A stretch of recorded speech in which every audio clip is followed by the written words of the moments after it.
Well, hello and welcome to another episode of Critical Weight Theory. And today we're looking at pivotal moments in history and the forces that shaped and continue to shape our world.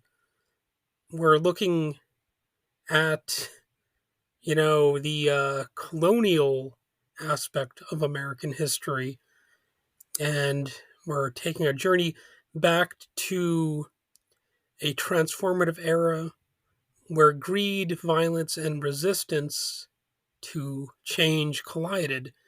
This is the story of conquest, exploitation, manufactured myths, and cultural encounters that forever disrupted communities and ecosystems.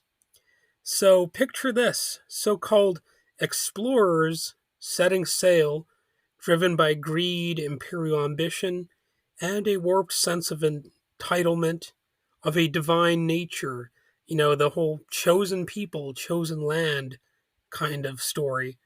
They left behind their homes, families, and communities, not to seek connections or understanding, but to seize land and resources that were arguably never theirs to take.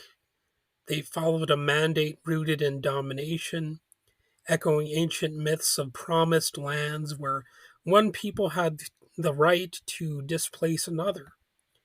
And this drive to dominate takes on global proportions, and it's really a part of the human story. But let's make an important distinction here. Just to be clear, throughout history, many people crossed oceans and borders in search of a better life, fleeing persecution, poverty, or war, or just looking for, opportunities somewhere else. It's not necessarily the case that all immigrants, whether from Europe or elsewhere, were villains. Some just sought opportunity and survival.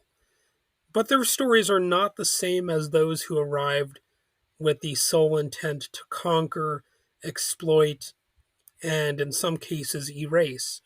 Conquest and colonization weren't about just seeking a better life, which I think most people understand as a drive. I think we all seek a better life, even when we already have a pretty good life. But the types of people we're talking about are about imposing power, seizing wealth, and asserting control over indigenous peoples. Many speak of Christopher Columbus discovering the Americas, but let's be clear, Columbus never set foot in North America. He landed on Caribbean islands, the Bahamas to be exact, which, while part of the Americas, are not the North American continent, and he wasn't the first European to reach these lands anyway. Yet his voyages kicked off a brutal era of European colonization, and some people would just say flat out invasion.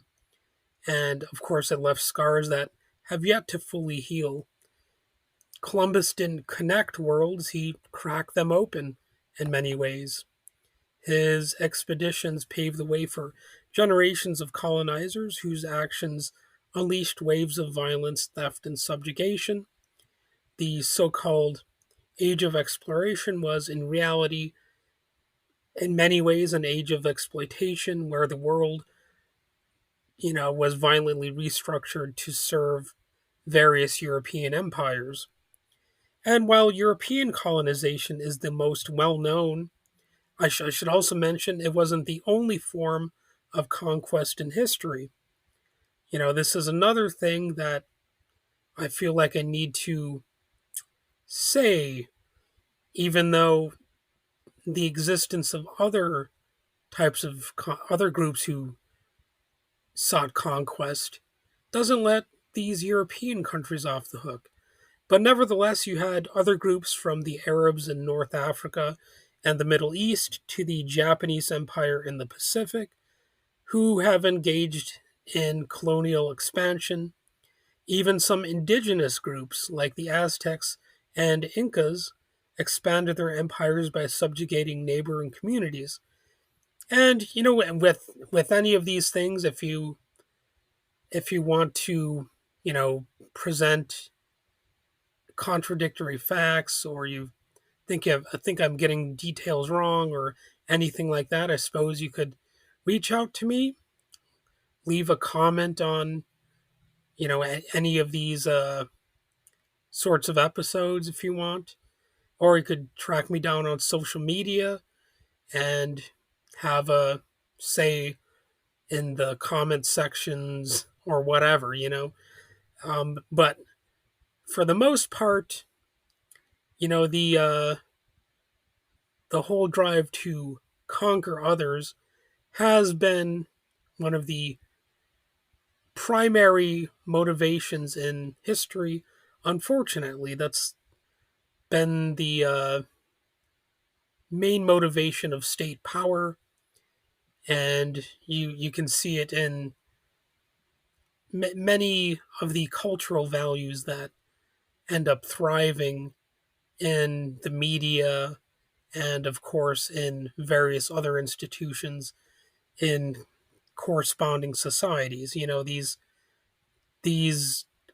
core concepts are found in the education system, and a lot of them are taught in homes.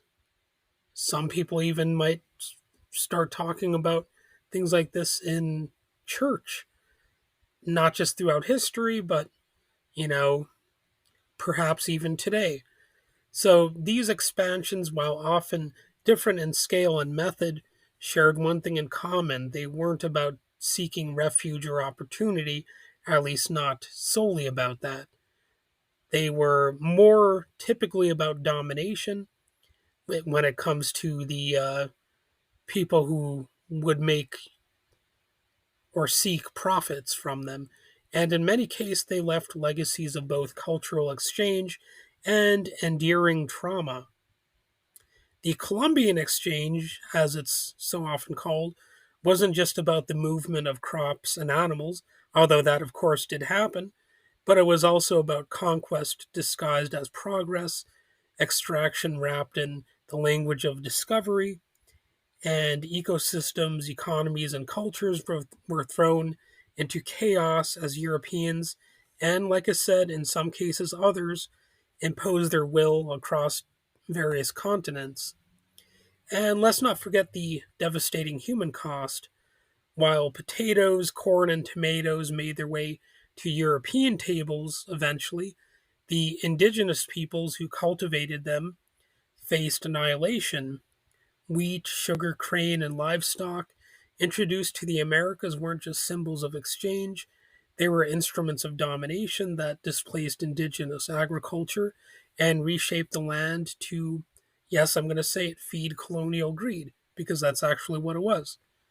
They they intended for certain people to benefit while others, you know, they paid a price. And one of the most devastating arrivals wasn't a plant or animal, it was death itself. Famously, European ships brought pathogens that ravaged indigenous communities. You had smallpox, measles, I almost said meagles, measles, influenza, and typhus swept through the Americas like wildfire, killing millions. Generations of people with no immunity to these foreign diseases were wiped out. Some maintain that these deaths were not just an accidental tragedy, but even if the spread of disease was unintentional, it was compounded by deliberate acts of genocide. You know, the calculated attempts to erase entire cultures, languages, and ways of life. To erase Native American ways of life, Europeans employed policies of forced assimilation, land seizure, and cultural oppression and suppression, including boarding schools, language bans, and religious conversion. These efforts, paired with diseases, created a devastating cycle of loss. And that's why, again, even if the germs that were spread were not intentional germ warfare, they still ultimately had that effect of seeming like they were. because you put all of these different things into a blender and you're going to get a lot of devastation. So, as Business Insider surprisingly noted, Insider isn't something I've normally think of as having a quote like this, but they noted that between 1492 and 1600, 90% of the indigenous populations in the Americas had died. That means about 55 million people perished because of violence and never before seen pathogens like smallpox, measles, and influenza. End quote. Meanwhile, Columbus isn't misunderstood by those lazily labeled the left. He's actually remembered accurately by those who refuse to whitewash the horrors. As one article, Why We Should Celebrate Indigenous Peoples Day Instead of Columbus Day, explains, quote, he tortured innocent Native Americans for their gold, cutting off the hands of those who refused to give up their gold, and sometimes even burning down entire villages for their precious or for the precious mineral. Columbus was also a slave trader, forcing hundreds of Native Americans onto his ships to take them back as slaves to Spain. As if this was not atrocious enough, he also managed to kidnap young indigenous girls and force them into sexual slavery to provide pleasure for himself and his crew members. To make matters worse, he became a sex trafficker, preferring to kidnap girls between the ages of 8 and 10, noting that they bring the best profits. So that's from the University of Alabama at Birmingham Human Rights blog. So, yeah, that's a finding that has been verified by other sources too, of course. It's something that was written uh, famously by Howard Zinn in his book, A People's History of the United States. And of course, you also have people like Thomas Jefferson, who was, you know, a very similar figure in terms of how he treated slaves. Just look into the story of Sally Hemings, and it's a rather disgusting story indeed of what Thomas Jefferson did to her. And yet, in the face of such devastation, resistance persisted over the years. Indigenous peoples adapted, they fought back, and refused to disappear. They also didn't let their cultural elements just go away either. They took the tools, crops, and livestock um, that they were given and made them their own. Iron tools, for example, were repurposed for farming and crafting, which in a way is like becoming weapons of survival in a hostile world. The exchanges of knowledge and adaptation help shape the interconnected world we know today, though often in ways obscured by colonial narratives. So, in other words, they made the best of the situation they were given. And think of the landscapes carved by rivers and mountains, the ancient trade routes and paths walked by indigenous peoples long before the colonizers claimed them. Even the gardens we cultivate today carry traces of these histories, a blend of survival, adaptation, and memory. Although, of course, Monsanto and other corporations are trying to claim all the land as theirs and erase memory of a world in which, you know, the interests of profit did not dominate literally every aspect of life.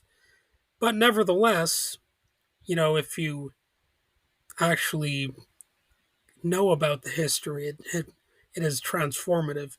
The tomatoes in your pasta sauce and the potatoes in your fries, in a way, they tell stories of land, labor, and resilience, even if those stories have been buried beneath layers of colonial myth and, corporate propaganda.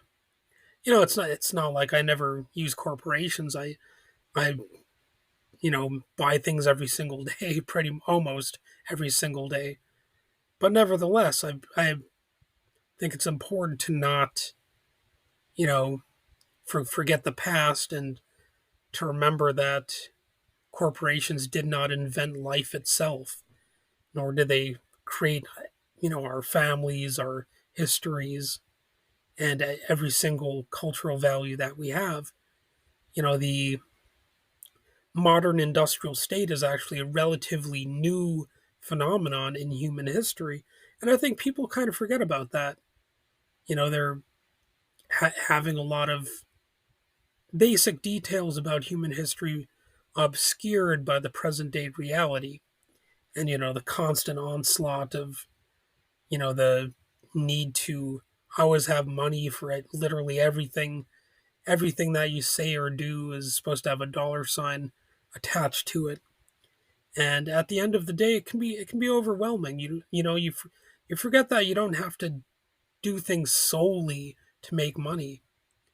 So as I reflect on this era, we must remember not just the exchanges, but the power struggles, the exploitation, and the cultural resistance. The Columbian Exchange wasn't a mutual handshake between civilizations, which could have been nice, but it was a seismic shift, often imposed through blood and force. And yet, amid the pain, communities found ways to adapt, in a way to fight back and to survive.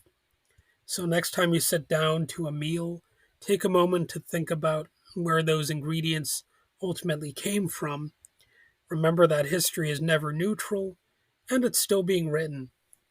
Well, that's about it. I'm done talking about this. Thank you for joining me on this little episode here. If today's episode resonated with you, or if you're offended by it, either way, don't forget to share it and keep questioning the narratives that we've all been taught, or most of us have been taught.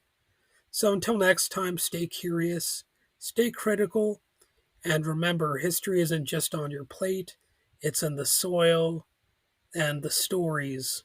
So, all right, have a good day.